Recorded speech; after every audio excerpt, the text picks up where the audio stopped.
Dans l'épisode précédent, le Furifest, premier festival de Ben et Johan, meurt à cause des problèmes de thunes. Sur les cendres de celui-ci naît le Hellfest, et après une première édition faisant office de pétard mouillé, nos deux compères préparent une deuxième édition avec l'objectif de retrouver l'équilibre financier perdu depuis 5 ans. Partant de 200 000 boules de dette, Ben et Johan le savent, si cette édition foire, c'est le game over sans continu, et pour de bon cette fois.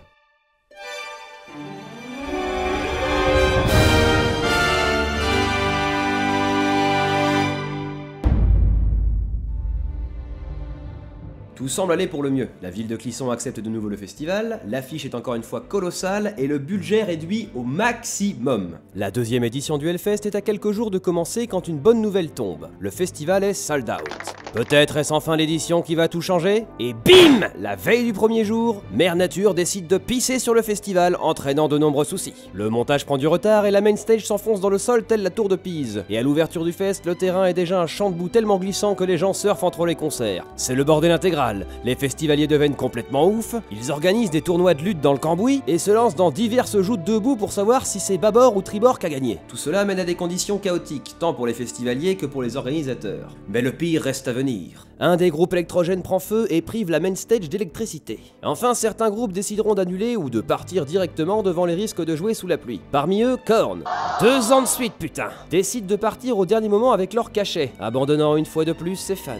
Autant vous dire que quand les organisateurs ont annoncé l'annulation de Korn le jour même, on sentait que les gens voulaient refaire une petite Slipknot. Ils avaient envie de jeter des trucs, alors ils ont continué de jeter de la boue. Heureusement, certaines grosses têtes d'affiche comme Slayer ont assuré le show, même si selon la légende, ils auraient mis 4 heures à sortir leur tourbus de la boue. Cette édition restera donc fortement marquée par la météo, et c'est grâce à elle que les Clissonnais ouvriront de bon cœur leurs portes aux festivaliers, que ce soit pour le café, une douche ou simplement pour se mettre à l'abri. Mais au final, quel bilan pour cette édition de la boue? Eh bien, même si c'était la pire édition pour les festivaliers en termes de confort, ça y est, on peut enfin le dire, c'est désormais la fin des problèmes de thunes pour le festival.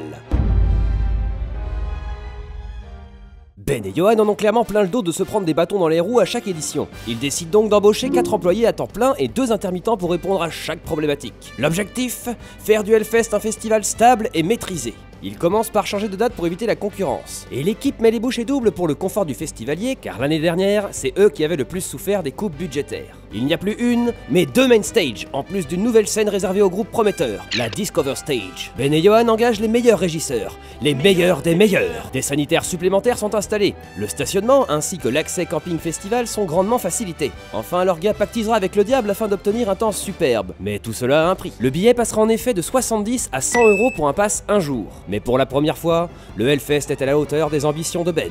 Et la voilà enfin, l'édition de la rédemption, putain. Le Hellfest a corrigé de nombreuses erreurs et gagne désormais en notoriété sur la qualité de son organisation. La machine est désormais lancée, et notre équipe ne compte pas s'arrêter en si bon chemin.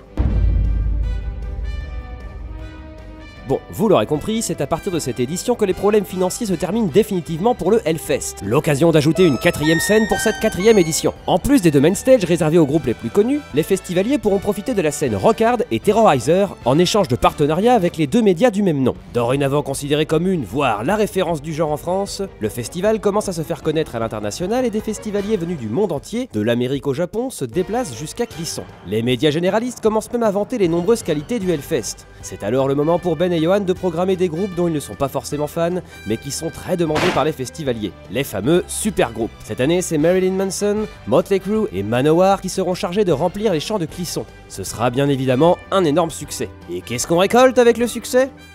Des rageux! Et les premiers, les true haters si je peux me permettre, ce sont les groupuscules anti-Hellfest. Alors eux, ils sont bien décidés à faire chier un max et passent à un level de FDP supplémentaire. Après les classiques tracts distribués au marché le dimanche matin, des actions chocs sont menées par certaines associations, comme par exemple mettre de l'eau bénite sur le terrain du Hellfest. Nos bons vieux cathos intégristes peuvent paraître ridicules, mais ils réussiront quand même à faire perdre quelques partenaires au Hellfest via ces polémiques. Mais qu'à cela ne tienne, aucune incidence n'est à déplorer sur l'affluence et le comportement des festivaliers, le festival atteignant un nouveau record.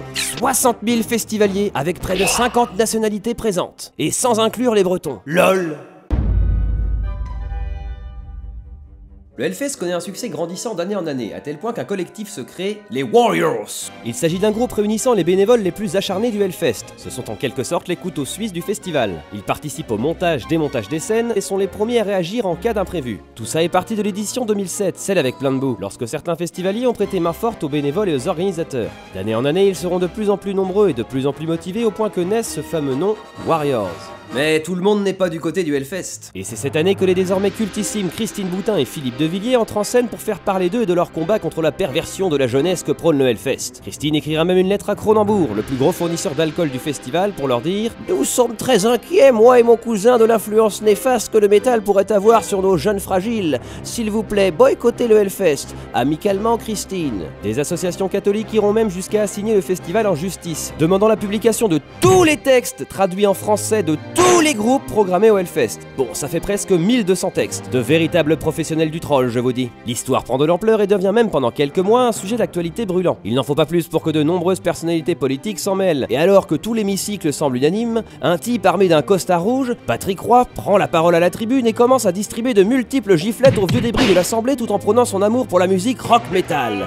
Un moment épique à jamais gravé dans le cœur de la communauté rock metal. Les conséquences de tout ça? Le festival gagne en visibilité. De nombreux médias en font un sujet de reportage et ça tombe bien, car cette année la tête d'affiche c'est Kiss, le groupe que tes darons connaissent. Et c'est à ce moment-là que le Hellfest est devenu cool aux yeux de la France. Le festival explosera une fois de plus son record avec 70 000 festivaliers sur les 3 jours. Du coup, qu'est-ce qu'on dit? Merci Christine et Philippe.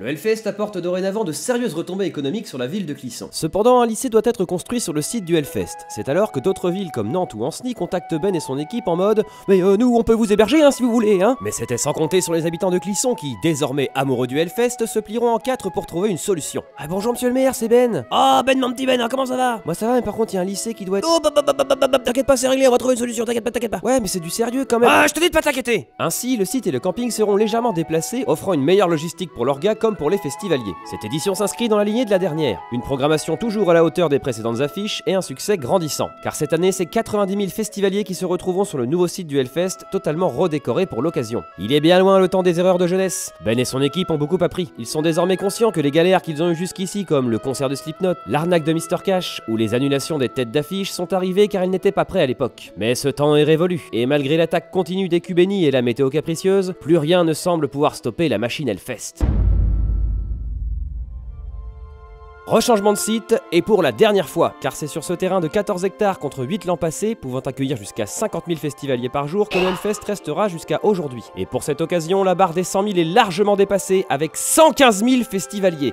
115 000, putain! 25 000 de plus que l'an passé. Et pour accueillir tout ce monde, l'organisation et le nom des scènes est repensé. Au même poste, on retrouvera toujours les 2 main stages réservés aux groupes cultes et mainstream, l'altar pour la scène Death Grind, la Temple pour la scène black et folk, la Vallée pour la scène stoner, doom et expérimentale, la Warzone pour la scène punk et hardcore, et le Metal Corner, déjà présent depuis longtemps, installé près du camping, dédié au before et à l'after du festival. Cependant, petit moment de nostalgie. Le manque de chiottes, le temps partiellement merdique et l'augmentation du nombre de festivaliers causeront quelques soucis. Par exemple, la Warzone sera transformée en champ de boue grâce au combo full pluie, ce qui rappellera les heures les plus sombres du Hellfest.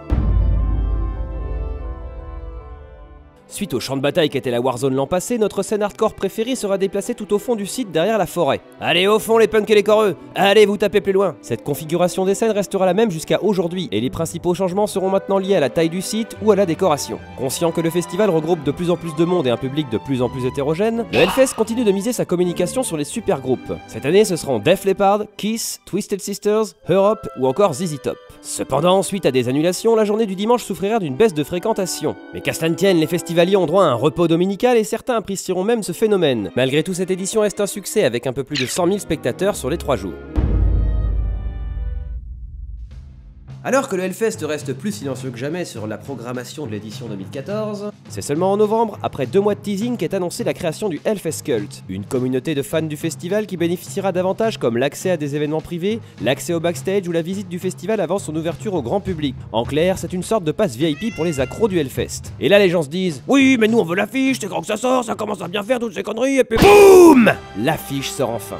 Et que dire de cette affiche à part que c'est sûrement une des meilleures, voire la meilleure? La presse internationale est sur le cul. Ben réalisera d'ailleurs son rêve de programmer Iron Maiden. Résultat, les passes partiront comme des petits pains malgré l'augmentation du prix et le budget sera plus colossal que jamais. Cela permettra au passage la création du LCT Square pour accueillir les partenaires du Hellfest, l'agrandissement de l'Extreme Market et l'ajout d'un cinéma ainsi que d'une grande roue. Et c'est cette année-là que naîtra une polémique encore d'actualité aujourd'hui. Le Hellfest devient le Disneyland du métal. Il y a trop de monde, trop d'attentes, trop de budget dans la décoration et les festivaliers les plus passionnés commencent à craindre l'arrivée des festivaliers dits touristes. Vous savez ceux qui disent « Ah, le Hellfest, il faut y aller au moins une fois dans sa vie !» Et la petite goutte d'eau qui fait déborder le vase? Cela fait 3 ans que le son est pas dingue sur la double scène Altar Temple, ce qui tombe mal car c'est l'une des scènes où on retrouve les groupes les plus pointus destinés aux plus passionnés. Et là vous vous dites « Mais c'est pas gentil que les métalleux ils veulent pas qu'on vienne à leur festival !» Mais faut les comprendre, le métal c'est une musique marginale qu'on écoute pour se démarquer. Alors quand Kevin le FDP qui t'appelait Marilyn Manson au lycée pour se foutre de ta gueule te retrouve au Hellfest 4 ans plus tard complètement torché en faisant le signe du métal alors qu'il connaît 3 groupes sur 150,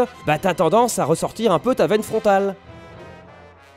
Mais en fait tout ça, on s'en branle, parce que l'édition 2014 était sûrement l'une des plus mémorables en termes de programmation. C'était tellement du lourd que même le Grass Pop, un autre monstre du milieu, changera ses dates pour ne pas souffrir de la concurrence du Hellfest. Alors que Ben et Johan ont cassé le Metal Game avec leur édition légendaire de 2014, ils doivent regarder la vérité en face. La prochaine édition ne sera pas aussi incroyable au niveau de la programmation. L'organisation croise les doigts et reste sur sa stratégie initiale de mélanger supergroupe et pépites. Ils font donc revenir des grands noms déjà passés au Hellfest et l'affiche prend des allures de best-of. Et ce que l'équipe craignait est en train d'arriver. Les détracteurs se manifestent et lancent des « Oui, c'est toujours le même groupe, il va encore y avoir trop de monde avec vos grosses têtes d'affiche là !» Cependant, et on les avait presque oubliés, les groupuscules anti-Hellfest font leur grand retour et ne comptent pas se laisser voler la vedette. Ils vandalisent alors le site la veille du montage, saccageant, brûlant les sculptures et taguant les bars. Attends, ils ont même brûlé un corbeau. Ils brûlent des corbeaux les types. Et ils sont fous, t'sais. Mais qu'à cela ne tienne, une fois de plus, cela fait encore parler du festival. Et puis de toute façon, tous les passes se sont vendus en 20 jours cette année. Donc une fois de plus, merci pour la publicité. Attends, mais les métalleux, ils sont pas contents qu'il y ait des touristes? Bah ouais, je suppose, ouais. Mais depuis quand il y a des touristes en fait? Bah je sais pas, depuis qu'ils passent à la télé, quoi. Et techniquement, qui c'est qui a fait le plus de publicité pour le Hellfest à la télé? Je sais pas, Christine Boutin a leur pot de gâteau. Mais bon, ils font un peu malgré eux, non? Malgré eux, tu dis? Et si Christine et Philippe avaient tout prévu? Et si c'était leur plan depuis le début? Revenons un peu en arrière. Christine et Philippe le savent, lorsqu'ils partagent leur opinion dans les médias, ils ont 90% de chances que tout le monde se mette à penser le contraire. Et depuis le temps, Christine et Philippe le savent, le métal est une contre-culture en opposition avec la culture populaire. Et voilà le coup de génie! Et si Nokato avait critiqué le Hellfest pour lui faire volontairement de la publicité auprès du public non initié? Tout ça dans le but d'attirer les festivaliers touristes, rien que pour faire chier les métalleux. Putain, mais tout est lié, il faut prévenir tout le monde! Par Jésus, l'entourloupeur a découvert notre secret. Nous devons le sacrifier avec des corbeaux. Bref, pour en finir avec les festivaliers mécontents, certaines critiques sont recevables, c'est vrai. Mais le Hellfest est maintenant arrivé à un niveau où il ne peut plus reculer. Même si Ben a assuré depuis cette année que la capacité n'augmenterait plus, le fait est que le festival n'est plus aussi intimiste qu'auparavant. Ben et son équipe ont toujours mis le public comme premier décideur dans l'aventure Hellfest. Chaque problème trouve toujours une solution l'année suivante. Mais cette fois c'est plus compliqué. Le Hellfest souhaite trouver une solution pour réduire l'afflux des festivaliers touristes, et pour cela, ils vont changer de stratégie marketing. Et la solution qu'ils ont trouvée va être encore une fois beaucoup critiquée. La stratégie du...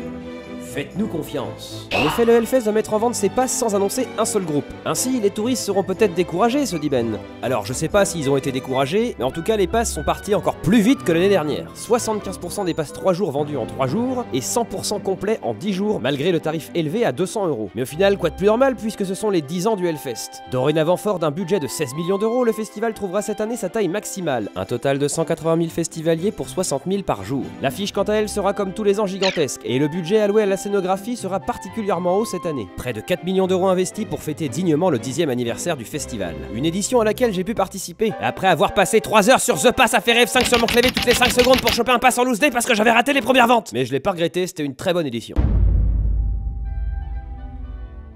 Bon, vous l'aurez compris, à partir d'ici, je n'ai plus grand chose de fifou à vous raconter puisque les péripéties et les galères du Hellfest, c'est terminé depuis bien longtemps. Car Ben et toute son équipe sont bien rodés depuis le temps. Au niveau des finances, c'est même l'un des rares festivals à presque s'autofinancer à 100%. Et pourquoi? Eh bien pour 2 raisons. Tout d'abord, le public du Hellfest est sûrement un des plus fidèles. Ensuite, il est clair que la demande a très largement dépassé l'offre. En 2017, les passes se vendront en 7 jours seulement. En 2018, il faudra seulement 2 jours. Et pour cette édition 2019, tout sera parti en une seule journée. Perso, j'ai même pas vu le truc passer. Et comme j'avais la flemme d'aller sur sur The Pass, j'ai demandé une accred. Et miracle, je l'ai eu. En tout cas, le Hellfest est tout simplement devenu invincible. Personne ne peut le concurrencer. Pas même le géant de Live Nation, qui annulera l'édition 2019 de son Download Festival en France. Et il en restera ainsi tant que des passionnés tiendront la barre. Ça fait 14 ans que le Hellfest existe et bientôt 20 ans que Ben a commencé la programmation, passant de 20 places en 2001 à 180 000 en 2018. Donc à toute l'équipe du Hellfest, aux bénévoles, aux salariés, aux intermittents, aux agents de sécurité et à tous ceux qui ont joué un rôle de près ou de loin pour ce festival, fuck la critique. Vous pouvez être fiers de ce que vous avez accompli pour la scène rock metal en France. Donc merci pour ces concerts de dingue et longue vie au Hellfest. Voilà les gens, c'est la fin de cette partie 2, mais c'est pas fini car j'ai encore besoin de vous pour terminer ce hors-série. Si vous avez des témoignages d'ancienne édition, des anecdotes stylées, des histoires insolites ou juste un truc à dire en rapport avec le Hellfest, eh bien venez nous trouver sur l'édition 2019 du festival, j'y serai avec mon pote Ferd. Et si vous voulez être sûr de pas nous louper, suivez-moi sur Facebook et surtout sur Instagram, j'y balancerai des infos en story pour qu'on se retrouve plus facilement. Et n'hésitez pas à me DM si besoin, je vais pas vous manger. En attendant, passez un très bon Hellfest pour ceux qui ont la chance d'avoir un pass, pour les autres, bonne séance devant Arte Concert, lol. On se retrouve donc après le Hellfest pour la 3e et dernière partie de ce hors-série. En attendant, abonne-toi à ma chaîne, check mon contenu et exprime-toi via un pouce bleu ou un commentaire. C'était l'Entourlooper, ciao.